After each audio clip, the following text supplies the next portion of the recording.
গণভোট এবং জুলাই সনদকে সরকারের না মানার বিষয়ে রাষ্ট্রচিন্তক ফরহাদ মজহার তার ফেসবুকে একটি পোস্ট দিয়েছেন। সেখানে তিনি লিখেছেন, আইনমন্ত্রী বলেছেন সংবিধান সংস্কার পরিষদ নিয়ে বিরোধীরা ভ্রান্ত ব্যাখ্যা দিচ্ছে। তার এই বক্তব্য আইনি মতামত ভাবা ভুল, বরং এটাই বিএনপির রাজনৈতিক অবস্থান, যার লক্ষ্য একটাই, গণ অভ্যুত্থানের শক্তিকে অস্বীকার বা সীমাবদ্ধ করা এবং পুরনো রাষ্ট্র ব্যবস্থাকে টিকিয়ে রাখা। বিএনপি এই অবস্থান নিয়েছে কেন?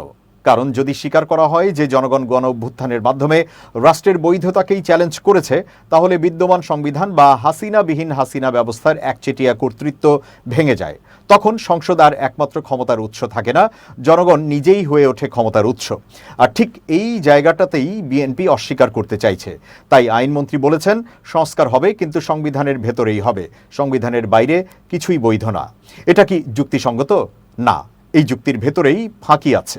কারণ গণ অভ্যুত্থান মানেই হলো সংবিধানের সীমা অতিক্রম করা।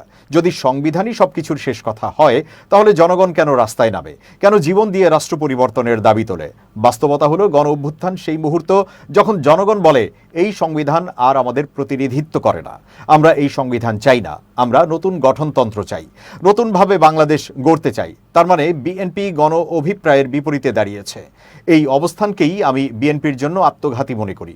অথচ সেকুলার ইসলাম বিদ্বেষী ফ্যাসিবাদ ও ফ্যাসিস্ট শক্তির পতনের পর ধর্মবাদী ফ্যাসিবাদ ও ফ্যাসিস্ট শক্তির মোকাবেলার মধ্য দিয়ে বিএনপি তার রাজনৈতিক শক্তিকে সংহত এবং যুদ্ধাক্রান্ত টালমাটাল বৈশ্বিক পরিস্থিতির ফলে সৃষ্ট জাতীয় সংকট সামাল দিতে পারে।